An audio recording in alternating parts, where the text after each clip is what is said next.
I am 67 years old now. I have Parkinson disease, OCD, and controlled alcoholism, and I'm searching for a girlfriend slash muse now. That's a quote from Lars von Trier, one of the greatest and craziest people in film history, honestly.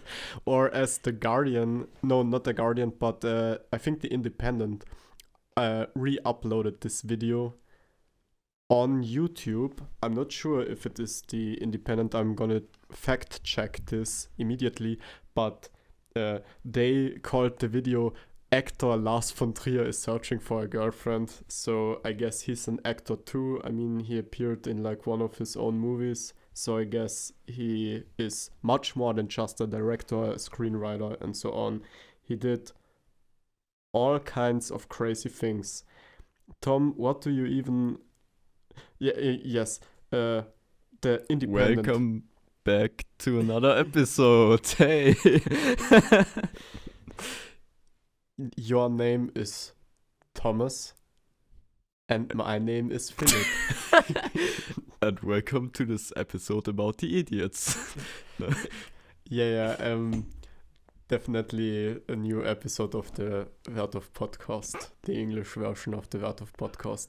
And yes, maybe you probably have no idea what we are talking about today. We are talking about a video that Lars von Trier apparently uploaded on Instagram on his unofficial account with like 9,000 subscribers, where he's like talking about his life a little bit, and then he's like using this 9,000 subscribers Instagram platform to searching for a girlfriend slash muse, and he has published an email address, and you can now officially write him an email and apply to be his new girlfriend slash muse. So Tom, have you already sent him an email? No. Do you have the email address at hand? Because I think it would be funny if we told the viewers where they can apply for this position. Yes, obviously. I mean, you can find this video on YouTube, you can find this video on Instagram, as I've said, but you can just type it in on YouTube. I can also, here I am giving Thompson in this moment the video we are talking about. But yes, I have actually sent him already an email, but he sent me back that my dick is too big and that's unrealistic, and that he would not let me show my penis in Antichrist. That this is also a joke, but yes. Yeah, and that was an homage to Lars von Trier when he said or was it him who like gave an interview? Yes, I think this was an reference to Lars von Trier not allowing William Dafoe to show his actual penis in the film Antichrist because he thought that the penis of William Dafoe is too big and that's unrealistic. And I think that's really fantastic. But yeah, Lars von Trier. Yeah, but was he also the guy, or am I mixing this up, where he gave an interview where he was talking about how he understands Hitler and so on, and then he says, oh, that's of course also a joke. Oh, yeah, of course, yes. That's why I got this. This is also a joke quote. It's just fantastic. I love Lars von Trier so much. Obviously, he's a brilliant artist, like really one of the most important filmmakers of all time. Hands down, Tom. And yes, he as a person is just, I don't know, I think he really vibes with me, or I vibe with his kind of personality. I mean, there are so many crazy stories about him, like he's undressing on set without reason and running around naked. There's like a really funny interview with, this redhead from the original Spider-Man trilogy. What's her name again? Yeah, I know. God I damn know it, who she's you the mean, main character from Melancholia by Lars von Trier. God damn it, why can't I remember her fucking name? I'm looking it up. Fuck. Yeah, whatever. But there's like this really funny interview with her where she's talking about. Oh yeah, Kirsten Dunst. Kirsten Dunst, yes, of course. Amazing performance in Melancholia. She won the prize for best performance at Cannes in that year, where Lars von Trier famously said that he's a Nazi and so on, and then that was also a joke and so on. But yeah. And then in an interview, she told this story on the set of Melancholia that Lars would just at some points just undress naked and run around her and so on, and she was like fighting him with an umbrella or something. Like, he is really a crazy dude. But quite honestly, that's just my opinion. But as someone who is also always trying to shock people and who experiences amusement and joy if I'm actually able to upset people and so on, I think that Lars has in his deepest self, in his kernel, I think he has to be quite a nice character, obviously a pretty lost character, a broken personality to an extent. That's how I would describe him, even though I have to say I have never met him and so on. But it seems to me that he is just very strange and self-contradictory, as all interesting human beings are. What do you think about Lars von Trier as a man and as a filmmaker, Tom? Well, obviously I also don't know him personally, so I try not to. Why is that obvious? Okay, because of all the people on this world, probably not many have met Lars von Trier or any given person. So yes, it should be pretty obvious that I don't know some random person. You're right, personally. Tom. You're right, Tom. All right. I take that back. Yeah. Anyways, so I can't really judge his character that much. I mean, I've seen a couple interview clips or whatever.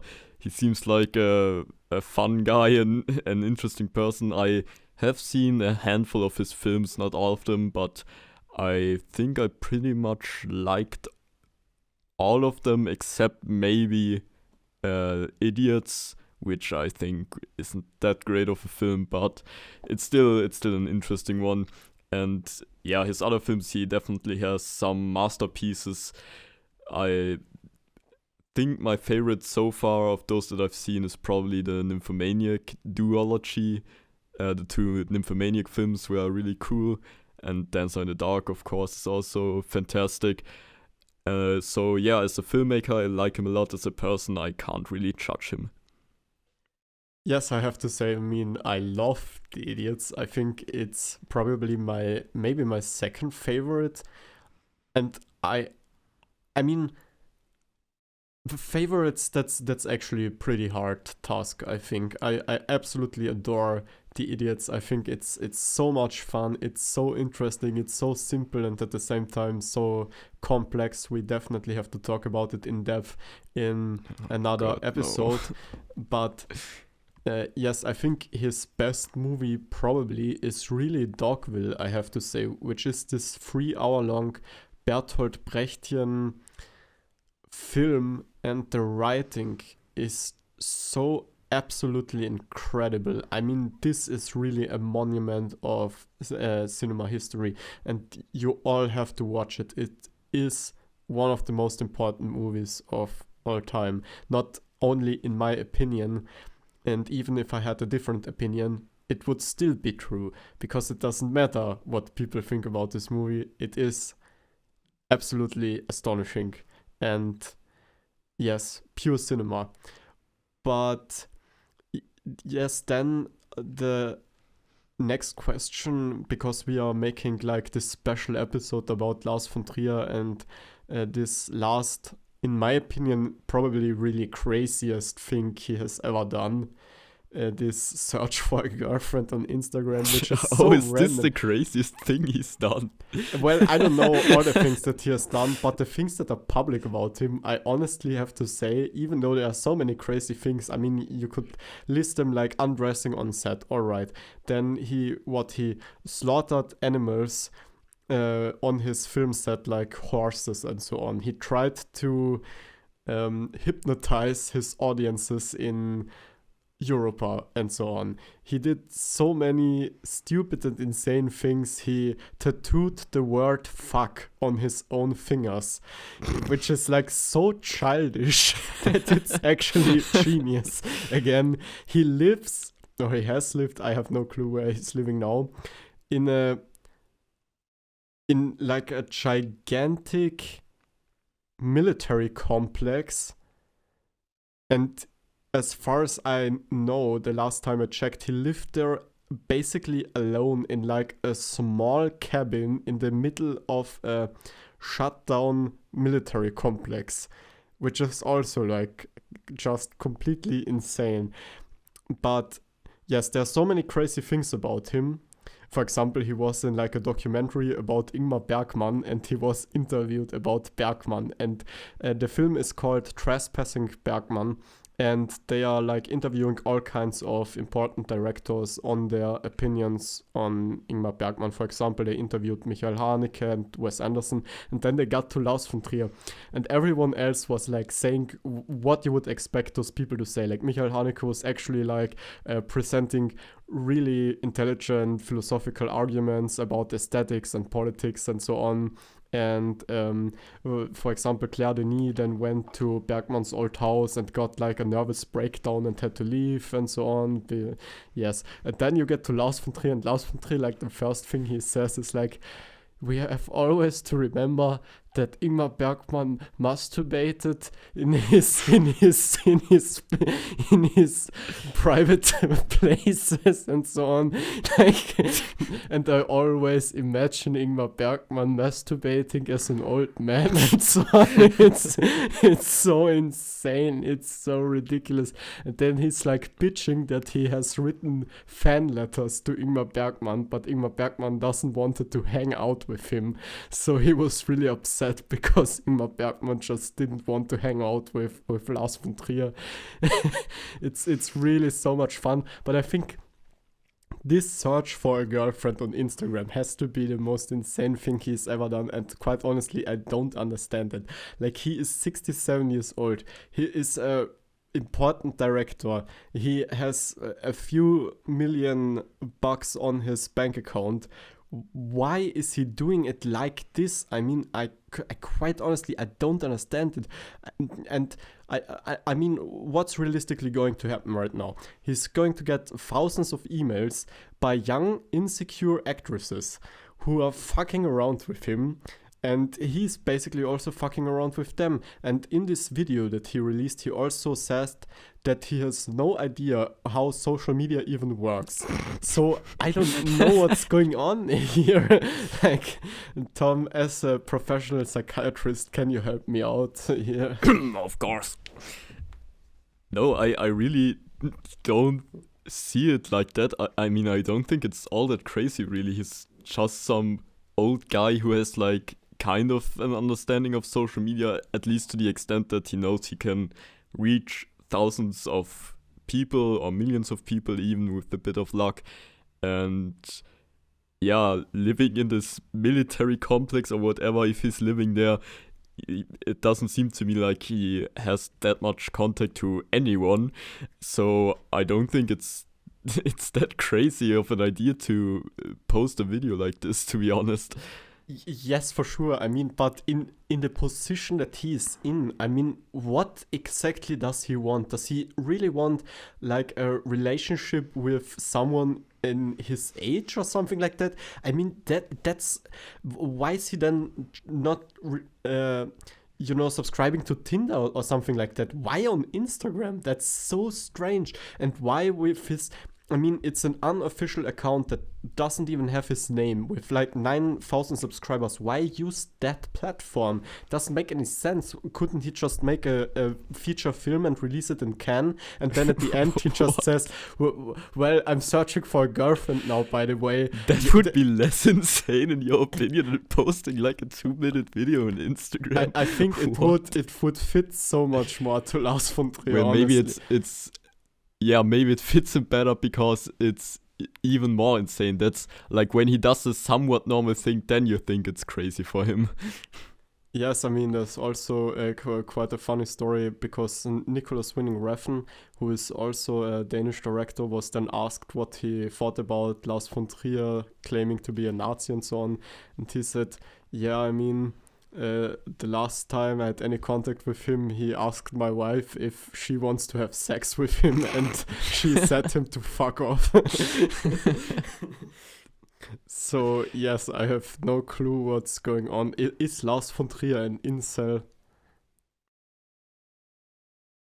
Is he an involuntary celibate? Like, is he, like, you know, one of those internet guys who is bitching about women don't liking them and so on? Is Lars von Trier one of those guys? I mean, should he maybe reach out to Jordan Peterson for help?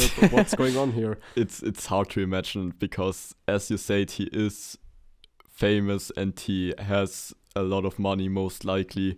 So I doubt that he's actually struggling with finding women if all he wants is sex or whatever, or a surface level relationship. I have no idea what his end goal is with this whole thing.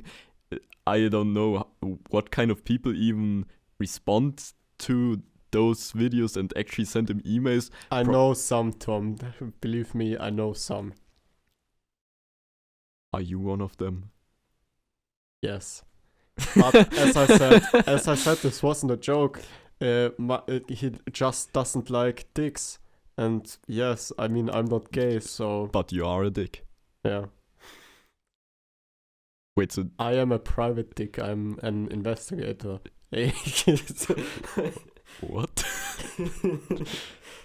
Okay, no, I'm sorry, I didn't want to interrupt you. No, I don't even know what I'm talking about. But, well, yeah. As I was saying, he could probably find a lot of women that want to have sex with him in any other way, most likely. I have no idea what kind of person he's looking for with this video. Especially, he's saying girlfriend/muse, so I don't know, does he just want someone around to inspire his art, or... Yeah, that's the thing. I mean, classically speaking, the job of a muse is to not be around. The job of a muse is to invoke this feeling of, okay, I want to strive towards something that is not yet there, and this energy you have to channel into your projects. I mean, that's classically speaking what a muse is for. For example, we could think about Salvador Dali and his wife, and he just bought her like a private home and so on, and like visited her once a year and so on, and they were apparently deeply in love. But that's like the thing a muse is. And so a girlfriend, in a sense, seems to be something else. So I also don't quite understand what this slash is now really supposed to mean. Now, can I actually just, be his muse in the sense that I'm never around, but he's like making his next movie for me, or he's making his next project thinking about me? So there are a lot of really unclear things about this, and what I'm also actually a little bit worried about is, I mean, I don't know, is Lars von Trier like a dangerous dude? Like, is this a predatory behavior? Because it is quite obvious that most people who are actually going to apply for this are going to be really, really young, as I said, and insecure actresses who want to have a role in one of his movies. So I mean, he has to be aware of this. So why is he doing it anyways if he should be aware that this is, in all likelihood, the outcome of all of this? That, I mean, is he so naive that people can now fuck with his emotions, or is he actually fucking around with people's, desires and so on? What do you think about this? I mean, obviously that's just speculation, and I don't want to talk anything bad about von Trier and so on. As we've stated, we don't know exactly the background of all of this, but those are just speculations. What do you think about all of this? Because I think those are questions that are worth to be raised. Yeah, I mean, it is a serious concern, definitely. The thing is just, we have no idea what's going on. Like, maybe he was doing this for whatever reason. It doesn't matter really. What matters is what he actually does to those people that apply. And most likely, what I think is gonna happen is he's gonna write a couple of them back, ignore most of them, and he's not going to ever see any of them in real life. Again, I assume that's what's gonna happen. And if he actually ends up meeting any of them, well, yeah, hopefully they are grown-up adults and they know what they're doing, because there's always a danger, of course, in meeting people you don't know. And especially if they're as known for being crazy and weird as Lars von Trier is. So yeah, I also don't want to speculate too much, to be honest. If anything actually bad is gonna happen and it gets coverage on the news, we are probably gonna talk about it in one of the next episodes of the podcast anyway. But most likely I don't think anything's gonna happen, or at least publicly. Yes, I also have to say, if I were a girl or a woman, I would definitely apply and I would take it seriously. I mean, I would really fucking mean it. I really enjoy Lars von Trier as an artist, and as far as I know, as a person also. So I really have to say it. I kind of admire the people who are going into this, taking this seriously, and maybe even, I don't know, end up being friends with him or whatever. I mean, yes, I can definitely see how there are a lot of women going for it. And, well, it's definitely a weird adventure, but life is short and so on. And to quote Nike, just do it. Okay. Yeah, I mean, maybe we could really come to our closing statement. So I just think, instead of recommending the movie or warning to not see it, we could recommend Lars von Trier, or warning and recommend about seeing him. Yeah. So yeah, I mean, I definitely would recommend it. I mean, if you are single, or if you know someone who's single, definitely apply, quite honestly. Especially if you're a fan of his movies, or if he's like your type and so on. I mean, I would definitely try, quite honestly. And yes, if I would recommend one of his films, I would probably really have to recommend Dogville above maybe all of his other movies, even though Dogville is kind of disturbing. So I maybe would recommend Melancholia. I think Melancholia and Dogville are his greatest achievements, and Melancholia is not really disturbing at all. It's really, really beautiful and philosophical, and so I recommend von Trier and his film Melancholia. Well, yeah, I guess there's no harm in sending him an email if you want to look up the address. And I also recommend his movies. Funnily enough, Dogville and Melancholia are two of the few of his that I haven't seen yet. So apparently I'm missing out. But I can definitely recommend checking out some of his work if you have time for that. And my real final words are that I think his search for a girlfriend is also amusing. That was also a joke.